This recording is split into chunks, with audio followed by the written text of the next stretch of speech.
코로나19라는 엄중한 상황에서 일부 의료단체 등이 집단 휴진이나 집단 행동을 논의하는 것은 국민의 안전에 위해가 생길 수 있어 정부는 크게 우려하고 있습니다.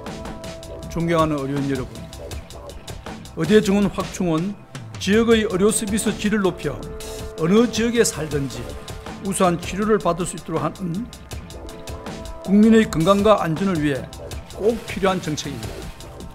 의대 정원 확충이 국민과 국가를 위해 불가피한 결정이라는 점을 이해해 주시기를 간곡히 부탁드립니다. 내일로 예정된 의료계의 집단 휴진 움직임에 대해 한 말씀 드리겠습니다. 의대 정원 증원은 국민 안전 강화를 위한 필수적 전제 조건입니다.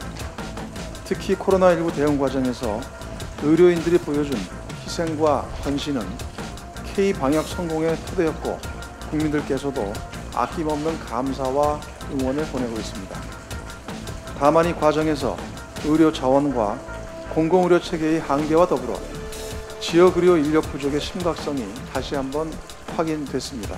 특히 코로나19의 위험이 여전히 상존하는 상황에서 의료진의 집단 행동이 현실화될 경우 K-방역에 큰 구멍이 발생할 가능성이 크기 때문에 거듭 신중한 대처를 요청드립니다.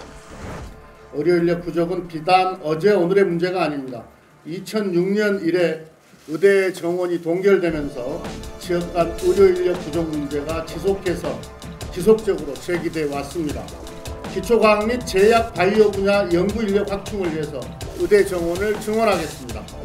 공공 분야 의사 양성을 위한 공공의대 설립도 적극 추진해 나갈 것입니다. 3,058명의 의대 정원을 2022학년도부터 400명 증원하여 10년간 한시적으로 3,458명의 정원으로 확대함으로써 총 4,000명을 추가 양성하겠습니다. 그리고 이 중에서 300명은 지역의사 전형으로 뽑아서 인턴과 레지던트 기간을 포함한 10년을 지역에서 의무적으로 근무하게 한다. 지금의 이 의대 정원 확충안 뭐가 문제라고 보십니까?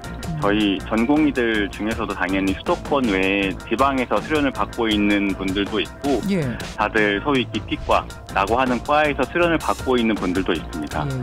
하지만 일반적으로 수도권으로 다들 올라오거나 본인 전공 이외에 다른 선택을 하는 분이 적지 않습니다. 사실 이 10년의 기간이 지나면 다들 너무나도 당연하게도 수도권으로 몰리게 될 텐데 이러한 부분에 대해서 고민이 없는 게 저희는 상당히 아쉽습니다. 전공의협의회와 긴밀한 소통을 하기 위해 보건복지부, 전공의협의회 간 소통협의체 구성을 이미 합의하였고 오늘 오후 전공의협의회와 우리 부 차관이 간담회를 할 예정이며 진정성 있는 논의를 지속해 나갈 것입니다. 물론 당장은 의료계가 우려하는 부분들에 대해서도 귀를 기울일 것입니다.